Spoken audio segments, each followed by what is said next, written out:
Hello, I'm Christie. I'm the author of Tom, a novel of a pianist sent to war based on the life of my grandfather.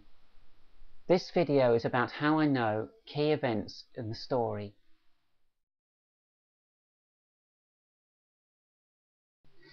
In 1917, Tom was a soldier serving with the Post Office Rifles and sent to Ypres as part of the troop replacement for the large numbers of deaths at the front. The area concerned was being fought over by the Allies just outside of Ypres against the Germans who held Passchendaele.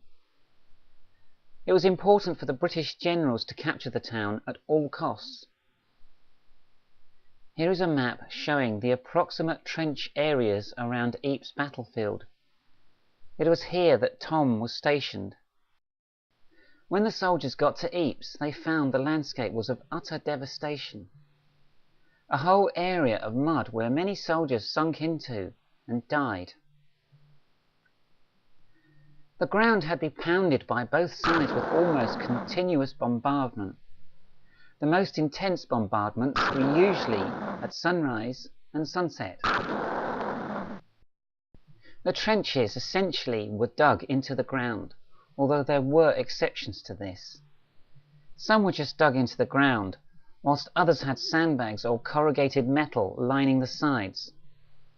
In any case, they were not nice places to be.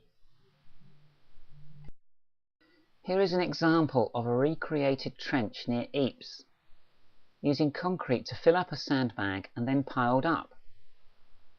The bags have long eroded away, leaving the concrete in the shape of the bag. It does show, though, the kind of trench served in by soldiers. Here is another trench, also near Ypres, using corrugated iron lining the sides. There would probably have been sandbags lining the tops. These trenches are original, left over from the First World War. One thing that is clear is that the trenches are not straight. This is to prevent major casualties if a bomb landed in the trench. The corners help contain the explosion. One of the golden rules about being in the trench is don't look over the top.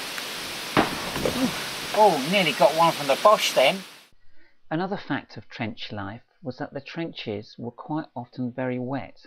Soldiers would walk around with constantly soaked boots, causing what became known as trench foot. The army had to prevent this, and one method was to use duckboards to keep the walkway above the water level. Another way was to use hand pumps to pump the water out. Or the soldiers just remove the water by hand. Battle command is given.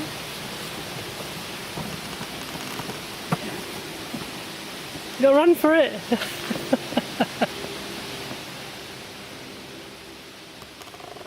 Now, I may have tried to recreate going over the top, but one of the many things missing is the hail of bullets that the Tommy had to face.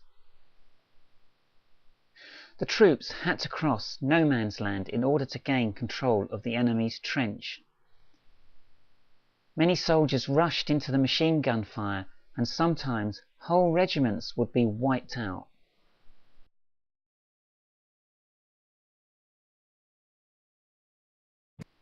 In order to experience more about World War I went on a little trip to the Royal Gunpowder Mills at Waltham Abbey, where they were having a World War I demonstration.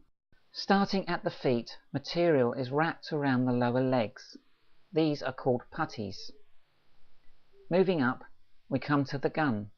The standard issue in the British Army during the Great War was the Lee Enfield.